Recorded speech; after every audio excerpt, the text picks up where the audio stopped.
Quien tengo a mi lado es nada más ni nada menos que Tomás Mirra, quien está auspiciado por Pámpanos Guay. ¿Es Pámpano o Pámpano? Pámpanos Guay. Pero puta madre.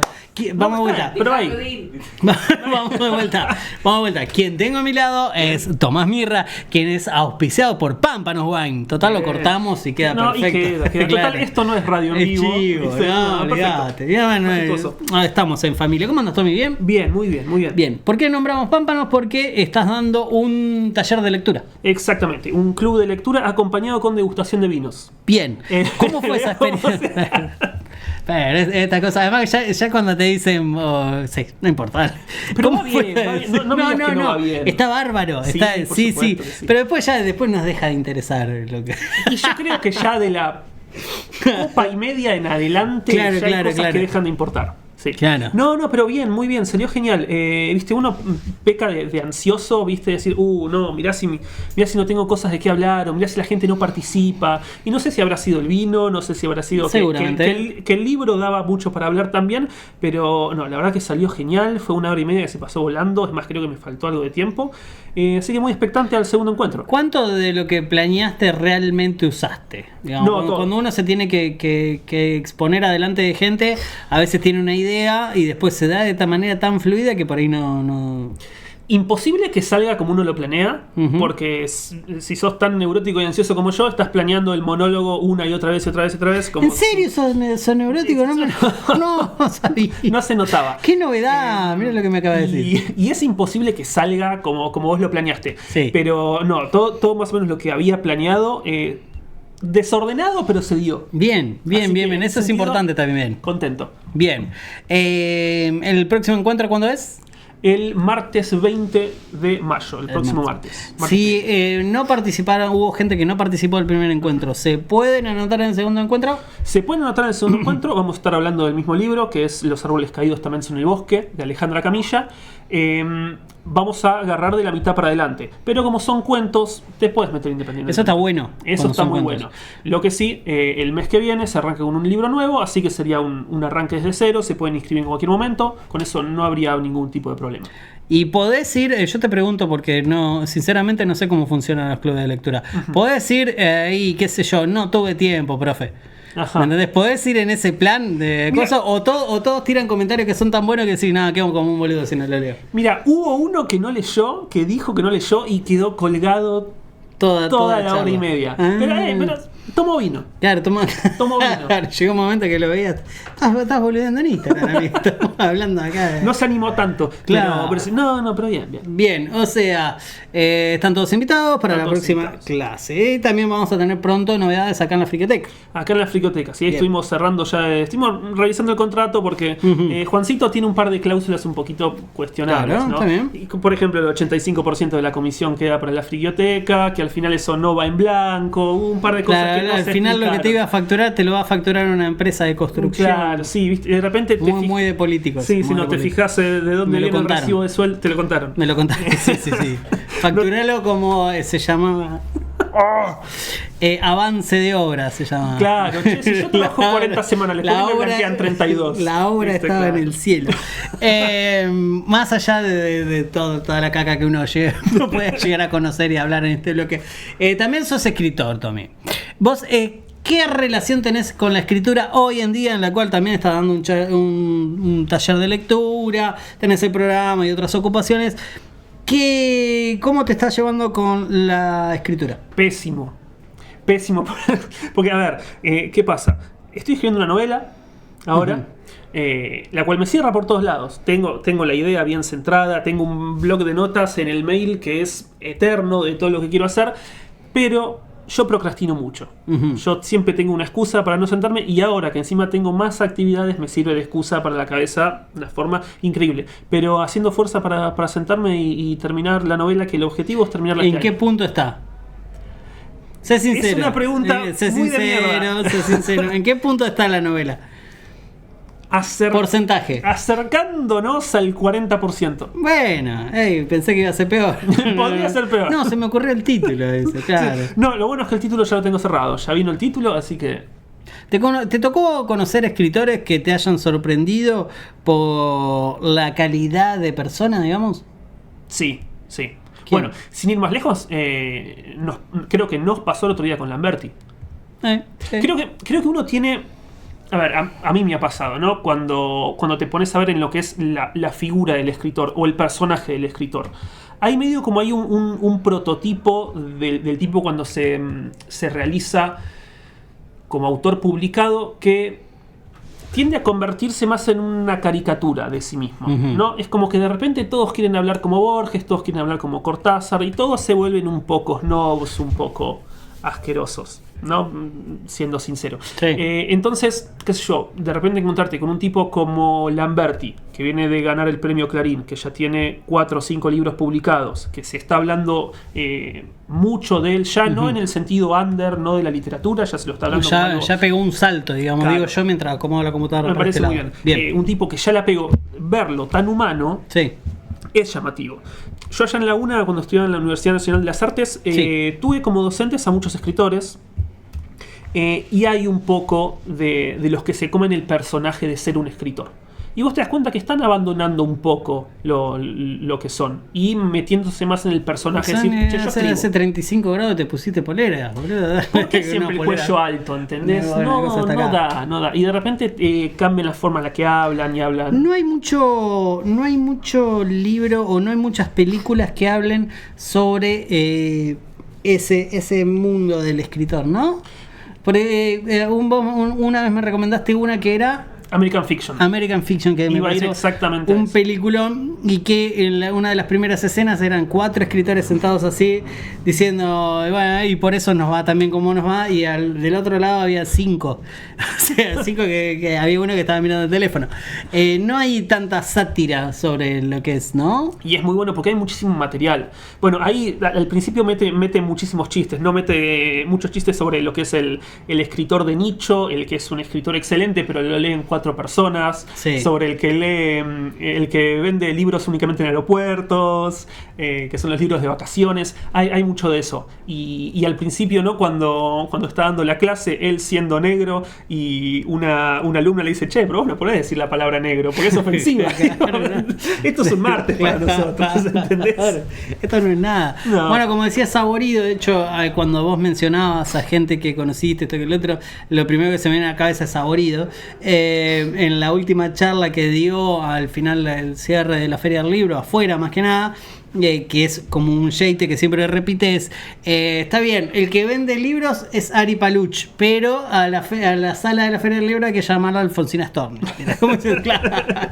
Dice, entonces siempre era el chiste, porque muchos de las salas se llaman como autores que no venden libros, pero es cool nombrar lo que es. Pero por eso, yo creo que cuanto más humano se muestra el escritor, mejor es, ¿no? Cuanto más abandone. Es la anécdota de Stephen King cuando está caminando con la esposa y ve que hay un tipo de traje que pinchó con el auto y le dice, che, te ofrezco $10 por ayudarme. Si me lo cambias. Si me cambias la rueda. Y la mujer le dice, no le vas a aceptar la plata, ¿no? Dice, es la primera vez en mi vida que voy a trabajar. ¿Sabes qué, boludo? ¿Qué no? El escritor tiene que reírse de sí mismo, ¿no? Tiene que parodiarse un poco. Bien, y nombraste a Stephen King, y que es un escritor que creo que 2 de los 3 o uno de los 3 leitmotiv que tiene Stephen King es de escribir sobre escritores, o sea, de escribirse a sí mismo. Es así como la primera lectura de Stephen King hablaba de estos sueños imposibles, de escribir y de que consigue un bolo, esto que el otro, y el último libro, Si le temes a la oscuridad, son todos escritores millonarios retirados. El tipo hace su propia trayectoria a través de la literatura. Exacto. Y Stephen King es lo que trajiste hoy para nuestro blog. Pero vos fíjate la velocidad con la que... Yo no sabía que esto iba a pasar así. Pero salió orgánico. Salió. Los poderes de la radio en vivo. Sí. Majestuoso. Vamos a hablar, como ya dijimos, de Stephen King. Vamos a hablar ni más ni menos que del juego de Gerald. El juego de Gerald. Sí, que no lo leí, pero vi la película. No la leíste. Sí, me lo dijiste antes de... Yo no soy de esa gente que dice... me angustió un poco. No leí, pero vi la película. Pero me viene bien porque hay un par de similitudes, hay un par de diferencias, hay un par de cosas que me gustaría hablar de eso. El juego de Gerald, a ver, es una de las novelas que más me interesó de él. ¿Por qué? Stephen King es un autor que quizás más conocido por su terror sobrenatural, vamos a Bien. sus novelas más populares, vamos a It, Carrie. Carrie, Salem Slot. Salem Slot, Apocalipsis, Sí. El Cementerio de Y Animales. de ahí todas las que quieras. Sí, el tipo tiene 70 novelas y nos ponemos a nombrar, no terminamos más. Estoy re para, perdona, estoy favor. re para leerme algún libro del Stephen King de finales de los 70, principios de los 80, así que después te voy a pedir una recomendación. Bien, tengo unos cuantos ahí en Dale, casa, así que dale. Después repasamos. Bien. Pero bueno, el juego de Gerald para mí es como uno de los principales de esta rama que a mí me interesa muchísimo de él, que son los terrores humanos. Eso me interesa muchísimo cuando el tipo va a eso. Bueno, como dije recién, el máximo ejemplo es el juego de Gerald. Tenemos Mr. Mercedes también. Recién hablaste sobre Carrie. Ujú. Y si bien Carrie es un libro que se vuelve sobrenatural, es un terror sumamente humano también. Sí, es un sobre terror el ¿no? que bullying, habla sobre, la escuela, sobre el sí. bullying, habla sobre las familias obsesionadas con la religión, el daño que hace en la juventud y todo eso. Pero bueno, ¿a qué voy con el tema del terror humano y el terror psicológico? Vamos a la sinopsis, ¿no? Vamos a la trama Dale. del juego de Gerald. ¿Cómo no? Nos encontramos en una cabaña en el medio de la nada, cerca de un lago. Hay una pareja, Gerald y Jesse, ya casi rondando sus 40 años. Podríamos ser Val y yo. Podría ser. Sí. Y ahora esto se volvió un poco incómodo, Sí. pero bueno, vamos a seguir Si no, hablando de esto. no escucha el hijo. No, el primogénito Jamás no está le interesó. escuchando. Me parece muy bien. Sí. Retirados en la cabaña, se fueron a pasar el fin de semana. Ella está esposada, no con pañuelos, no con sogas, sino con esposas de verdad, a la cama, a punto de iniciar un juego sexual sí. con Gerald, impuesto por Gerald. Bien. En las primeras 50 páginas hay un debate, ¿no? De ella internamente, si lo que está sucediendo a ella le copa, no le copa, si lo hace simplemente porque Es como él que quiere. querían reavivar Exactamente, el querían fuego en la reavivar pasión. algo que se había apagado. Ella constantemente habla, ¿no? Sobre algo que se perdió, viste, la pasión en la relación con el paso del tiempo y con la edad se fue apagando. Ahí cuando nombras las cosas, yo te voy a abrir paréntesis, porque vos Por lo favor. trajiste para que yo abra Sí, paréntesis. sí, totalmente. Cuando nombras las esposas, hay una anécdota en la cual Stephen King ata a su hijo Joe Hill, Ah. ¿no? A la cama, le pone las esposas e intenta ver cuánto tiempo tardaría y de qué manera podría hacerlo para poder sacarse las esposas. Pasa Tabitha por la habitación, los ve así. Y dice, ok, y sigue caminando, pues sabe que tenía que ver con eso. Entonces, parte de lo que pasa en ese libro es de la experiencia de, bueno, vamos a ver qué le pasa a este, vos callate. Vamos a ver qué le pasa a la muñeca, qué le pasa a la mano cuando intenta salir. Es buenísimo porque no lo podían acusar de violencia intrafamiliar. Es toda investigación. No, eso ¿Viste? yo no- Esto es increíble. Bueno, como te estaba diciendo, primeras 50 páginas, ¿no? Bien. Tenemos el debate de ella de si lo que está haciendo le convence o no.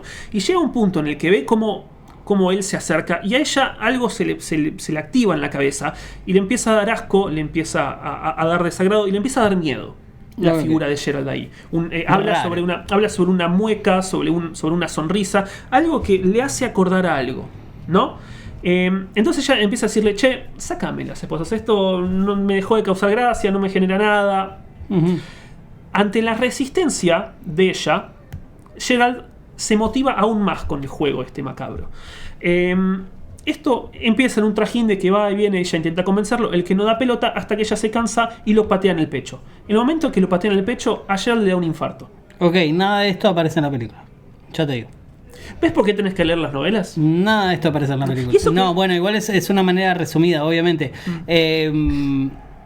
Lo del gesto no aparece en la película. Bien. Sí, esto dan a entender que están en un lugar apartado que nadie sabe dónde, no Ajá. tienen manera de comunicarse. Y cuando él avanza, está bien que hay maneras de resumir la película, obviamente Sí. no puede pasar lo mismo que en las páginas. Cuando él avanza sobre ella, cae redondo. ¿No está la parte en la que ella lo patea? No, ¿No? no. Mira, bueno. A ver, y eso que yo la vi en su momento, pero ahora no me acuerdo de esas cosas. Eso que es una adaptación de Flanagan. Flanagan adapta unas cuantas cosas Sí. y suele ser muy fiel con Por el ahí tema estaba de- y no me la acuerdo. Creo que debía estar y no te lo Puede acordás. pasar. No, porque lo dije con una seguridad. O sea, Sí, sí. No, la verdad que no. Estabas muy seguro. No, yo creo que el gesto de la patada debe estar, porque además creo que el infarto viene a través del golpe Bueno, y la situación. vamos Pero a darle por el- cuestión. Muerto Gerald en el piso. Nos encontramos en la situación. Página 50, Gerald muere. Jessie queda esposada a la cama. Nadie sabe que está Lo ahí. cual parece una boludez. Pero Parece si una nadie boludez. sabe dónde está y vos te quedas. Exactamente. Es lo chiquito de la historia. El copado de Gerald había dejado las llaves de las esposas sobre el lavabo del baño. Lejos. Ella no tiene ni un vaso de agua cerca. No tiene el teléfono. El copado de Gerald había desconectado el teléfono. Ella está completamente sola, abandonada, con el esposo muerto ahí. Ujú. ¿Qué es lo que le pasó al presidente de Boca con Jessica Siri? Lo tiro. Buenísimo el dato. Sí. Bueno, sabía? cuestión. Bueno, no tenía ni idea. sí, pasé historia. Cosas más, cosas menos. Esta es la página 50 de un libro de 450 páginas. Bueno. Vos decís, es una historia chica. Mm. Y yo cuando la leí, iba por la página 50. Y uno de los dos personajes que hay en la habitación donde sucede toda la Muere. novela se muere. Decís, ¿cómo carajo va a llevar esto adelante? Va a ser un embole. Y yo pasé por ese proceso de decir, che, esto es un embole. Bueno, Va a ser pero un embole. cuando uno cree en Misery que una de las personas está postrada y la otra lo está cuidando, también pensás que es un embole. Pero está ahí la habilidad de cómo en una ¿Cómo va a casa salir de ahí? donde no va a pasar más que la interacción entre dos personajes puede llegar a pasar algo así. Entonces, creo que ahí el desafío está en... A ver, yo creo que las historias tienen que durar lo que tengan que durar. No es que tiene que tener un objetivo de longitud. Si vos escribís un libro y querés que tenga 250 páginas, porque tenga 250 páginas, se va a notar en la historia. La historia tiene que empezar donde tiene que empezar y tiene que terminar donde tiene que terminar sin importar la longitud. Si sea mucho, si sea poco. Las historias tienen una vida, tienen un sentido, tienen un motivo. En el momento que empieza y termina... No hay por qué estirarlo, no hay por qué cortarlo, porque la historia lo va a sentir. Yo te hago una pregunta. ¿De qué año es los juegos de Gerard? El juego de Gerard, perdón. 92 o 95. Ok, ya estamos hablando de un Stephen King que no consumía cocaína. Ya había abandonado esos hábitos. Bien. Ya no era el Stephen Rock and Roll. ¿Por qué esto? Porque de hecho lo charlábamos con Lamberti. Los libros de Stephen King de los años 80. 92. Claro, un libro de Stephen King así en 1982, 81, como son It, por ejemplo, de 1000 y pico de páginas, tendría 300 páginas más. Sí, totalmente. O sea que era todo lo que le ponían el chabón Que encima. es esa crítica histórica, ¿no? Que le hace la gilada a Stephen King, que es de no saber cuándo terminar sus libros. Claro, sí. Y vos sabés cómo yo tengo que terminar mi libro. Andá a la concha de tu hermano. Sí. Cuando metas un bestseller hablamos. Dale, sí, ¿no? sí. Bueno, decime cuándo termina el libro y después. Bueno, entonces ahí, que esto era uno de los puntos más interesantes para hablar del juego de Geralt, es cómo llenás la historia ahora. Ujú. ¿Qué es lo que le metes? Tenés a un solo personaje ahí. Un solo personaje y encima está atado a una cama. Claro. Bueno, primero que nada, su cabeza se empieza a fraccionar. Las voces en su cabeza se empiezan a fraccionar en distintos personajes que ella va creando o que siempre estuvieron en su cabeza, que van hablando de distintas etapas de su vida y también con distintas formas de verla.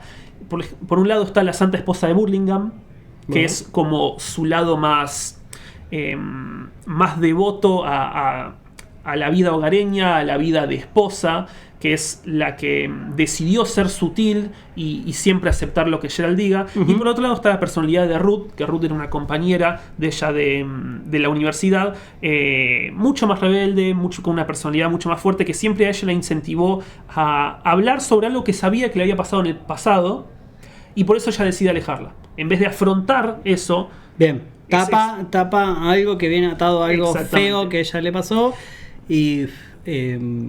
Entonces, ya de entrada tenés un diálogo entre tres personas, ¿no? Ujú. Ya tenías dos personas en la habitación. Una se muere y te queda una sola. Bueno, ahora tenés tres personajes. Bien. Total, que dialogan constantemente entre sí y encima discuten. Porque no están de acuerdo en absolutamente nada de lo que está pasando. Después, hay una variedad de fuerzas antagónicas a lo largo de la novela que son muy variadas. Principalmente, a ver, hay 4 fuerzas antagónicas a lo largo de toda la novela. Una es Geralt, Ujú. ¿no? Una es Geralt y es lo que viene haciendo Geralt a lo largo de toda su vida en pareja, que la lleva hasta ese punto. Bien. La otra es un perrito, un perro muy simpático que aparece en los alrededores, que entra a comerse el cadáver de Geralt. ¿Cuál es la amenaza que esto implica? Primero, que ella no quiere que se coman el cadáver del difunto esposo. Segundo, es la realización de ella de que no sabe cuánto tiempo va a estar ahí. Y en el momento que el pichicho tenga hambre, la siguiente presa va a ser ella. Entonces, esa es la segunda cuestión a resolver. No solo que ella puede llegar a morir ahí de inanición, sino también se la pueden cagar comiendo. No es la primera vez que mete un perro No es la y primera una vez. mujer en una situación de riesgo, si tenemos en cuenta Cujo, La que cual no transcurre recuerda haber escrito. solamente- claro, no sé. Por supuesto. Pero solamente se trataba de una mamá encerrada en un auto con un nene sentado atrás una tarde de verano y un perro que no paraba de ladrarle que se le iba a comer si abría la puerta. Situaciones de Qué mierda. locura. No, bueno, pero está bien porque es cuanto más chiquitito el universo, a veces es mejor. Y de hecho, bueno, nos muestra Stephen King a lo largo de toda su carrera que cuanto más chiquitito parezca ser, es mejor. Más que nada por cómo él complejiza ese universo Claro. chiquito, ¿no? Porque esa historia chiquita puede simplemente quedarse ahí y no decirte No, nada. obviamente, sí, o sí, puede sí. agrandarse como se agranda el juego de Geralt y puede pegarte por todos lados, como lo hace. La otra fuerza antagónica que hay en la novela es la aparición de, bueno, estas son otras las diferencias que hay con la película, de El Vaquero del Espacio, que si no me equivoco, en la película a él lo nombran como el Hombre de la Luna, Puede ser. que es esta figura alta cuyas manos le sí, llegan hasta sí, las sí, rodillas, sí, sí. que aparece en el rincón de la habitación en el medio de la noche. Escena que me hizo cagar hasta las patas en la película. Sí, sí, porque es yo- un plano que está, Sí, aparece alguien es, así. es un plano muy incómodo. Vos tenés la habitación, vos tenés el marco de la puerta y vos a él le ves nada más los ojos en un rincón. Sí. Es terrorífico. Sí, Ya sí, cuando lo había leído me generó un impacto muy grande. Y entonces, en la primera noche en la que ella pasa ahí atada, en un momento cuando ella se queda desmayada después de un ataque de histeria, ella abre los ojos y le parece ver un movimiento en un rincón. Y ve un hombre muy alto, muy pálido, que dice que por eso ella en su delirio decía que estaba hecho de luz de luna, que le muestra como un bolso de cuero que tiene, y adentro tiene huesos, tiene falanges, tiene joyas. Tiene anillos, tiene collares, tiene todo. Ella vuelve a desmayarse y cuando se despierta, él ya no está ahí. Entonces, ella misma y las personas que están dentro de ella, Ruth y la esposa de Burlingame, se empiezan a debatir si lo que vieron fue real, ¿Existió o no existió? si es un peligro o es algo simplemente que estaba en su cabeza. Entonces ahí tenemos otra fuerza antagónica, ¿no? Y hay una última, que es el recuerdo de ella de un trauma que no puede dejar atrás. Bien. Y es la que lo persigue, y es el trauma que termina explicando por qué ella está en la situación en la que está. Bien. En todo momento se menciona el día en el que el sol se escondió. A medida que va avanzando la historia, a medida que las voces en su cabeza empiezan a aclarar más detalles sobre la situación, te das cuenta que es algo que pasó con el padre el día del eclipse. Y es acá donde para mí entra lo que es el eje principal de la novela, lo que es el verdadero escenario de terror de la novela. Llega un punto en el que se menciona que el día del eclipse, en el que ella con 11 años nada más estaba viéndolo con el padre, hay una situación de abuso. Hay una situación de abuso físico por parte del padre con ella.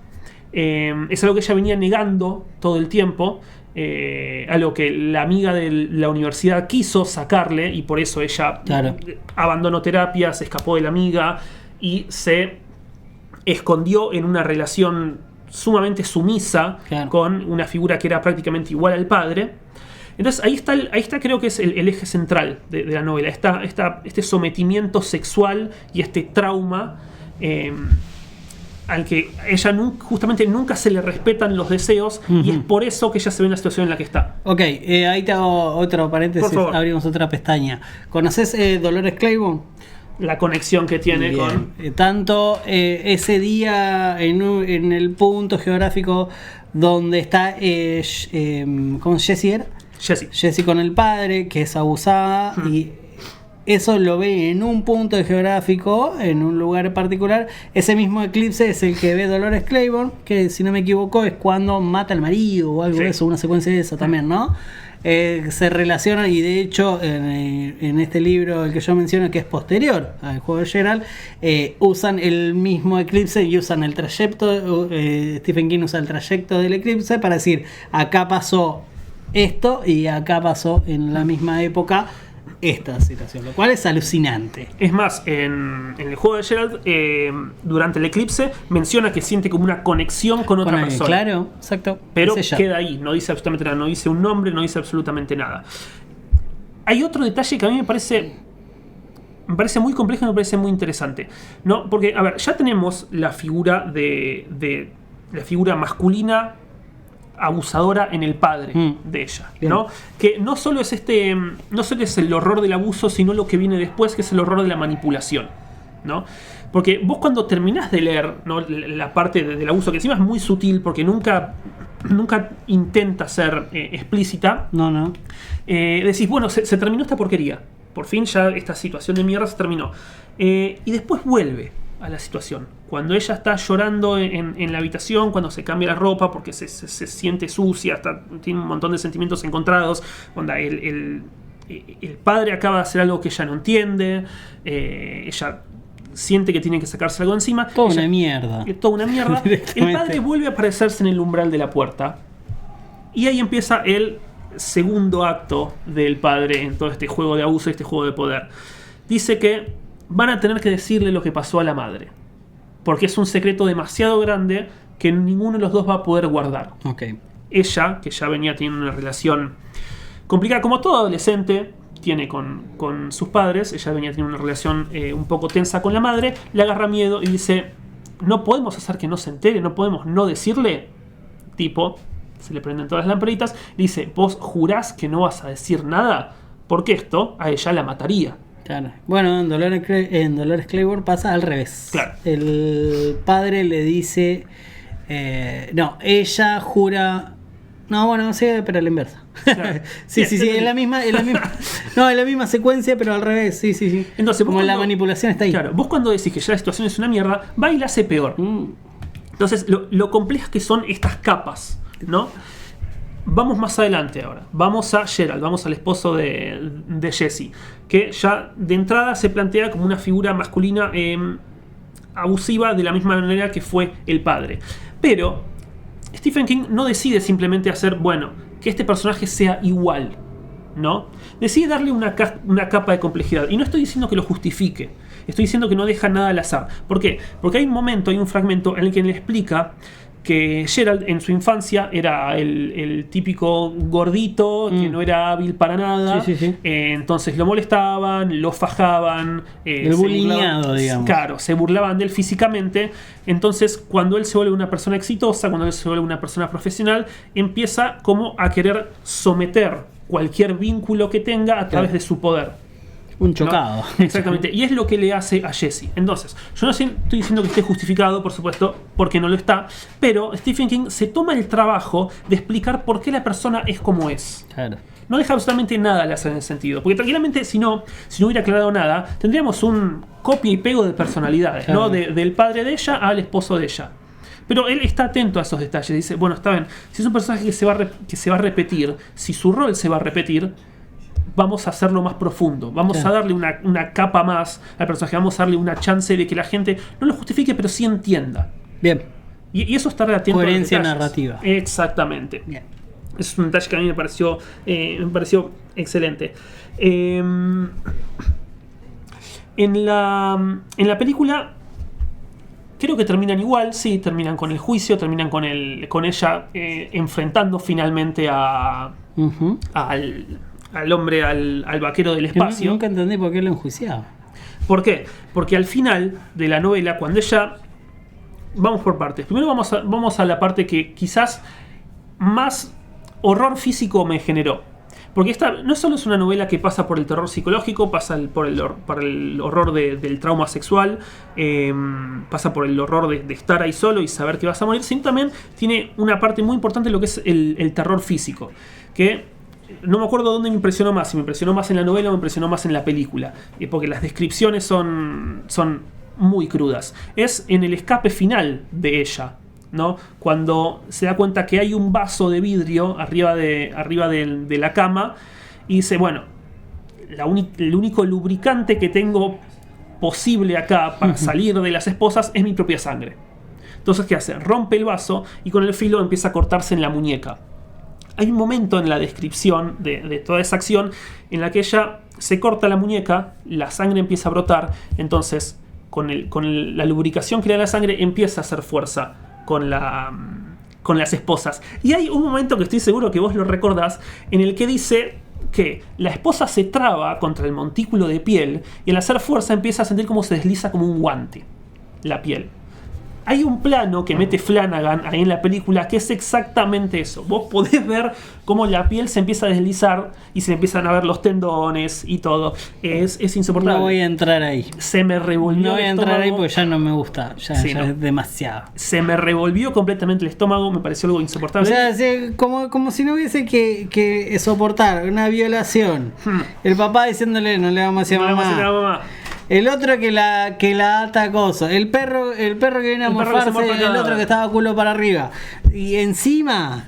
Es un montón. No, pero por eso creo que es una de las novelas que más me gusta de él. Porque por las capas del horror que hay. Hay terror para todos, ¿eh? Si no te gusta el psicológico, tenés el físico. Si no te gusta, tenés a los perritos comiéndose cadáveres. Encima hace una descripción enorme sobre los ruidos. Sí. No, basta. No, es muy bueno. Salgamos de este lado. Y al final. Sí. ¿No? Juicio. Ella, cuando sale ahí, ¿qué pasa? Ella no llega a escapar, sino que se desmaya por la pérdida de sangre. Claro, ¿no? lógico. Cuando se despierta, puede arrastrar la cama hasta el baño, agarrar la llave y liberar, porque encima le queda todavía una mano en la cama. Se libera y cuando está por salir en el medio de la noche, ¿a quién tiene enfrente? Al muchacho, al vaquero del espacio. Bien. ¿No? Que vuelve a mostrarle el estuche este con dedos y con joyas. Ella, completamente confundida del pedo que tiene por la pérdida de sangre, le deja el anillo que tiene de casada, pensando que es lo que quiere, y ella se escapa, se arrastra hasta el auto, se sube al auto sin darse cuenta que el muchacho la estaba siguiendo y se había subido al auto también. Ella arranca a manejar como puede, lo ve por el espejo retrovisor y choca. En ese momento del terror choca. Cuando se despierta, está sola. Ya no hay nadie más en el auto. Por el quilombo, por gente que pasó y que vio ahí por el camino pasar en medio del bosque, llegan a asistirla, ella se salva. Años después, ella, leyendo en un recorte periodístico, se entera que agarran a un tipo que tenía una condición de gigantismo, ¿no? Un tipo que era muy alto, que tenía los brazos largos que le llegan hasta la rodilla, y es donde ella le cierra todo, que se dedicaba a profanar tumbas y a robar cadáveres. La cosa linda, Claro, un sábado por la noche. Sí. ¿No? Y es este gesto final que tiene ella, este acto final, de poder encarar físicamente al único hombre vivo que la había querido dañar a ella. No, una cagona. No. Entonces. No, hágase cargo de sus propios traumas, ¿sí? ¿Por qué? Porque tiene gigantismo. ¿Por qué? Porque simplemente le da por abrir algunas tumbitas de vez en cuando. Además, tampoco es que la haya matado. El prejuicio, ¿cómo nos ha dañado como sociedad? Bueno, sí. Pero ahí creo que está la magia, ¿no? De todo. Creo que es ese momento que al leer la novela me impactó muchísimo. De decir, el terror de esto es cuando ella se da cuenta que los hombres que más tendrían que haberla cuidado, los hombres que habían jurado amarla, son los hombres que más daño le hicieron a ella. Sí. ¿No? Y después te das cuenta que, loco, este tipo que escribe sobre entidades supernaturales que están desde el inicio de los tiempos, que hablan sobre la maldad absoluta, y de repente el tipo también te habla de este tipo de males, de este tipo de terror. Habla, ¿no?, sobre la complejidad de él como autor y sobre lo variado que es. Como un escritor puede hacer tantos tipos de terror. Bien. Eso me pareció increíble. Creo que siempre me va a parecer remarcable de él. No, por supuesto. Y el día que nos despertemos y se muere Stephen King, porque va a pasar. Va a ser un día de mierda. Va a pasar. Ahí creo que va a haber toda una revalorización que en realidad está ocurriendo, ¿no?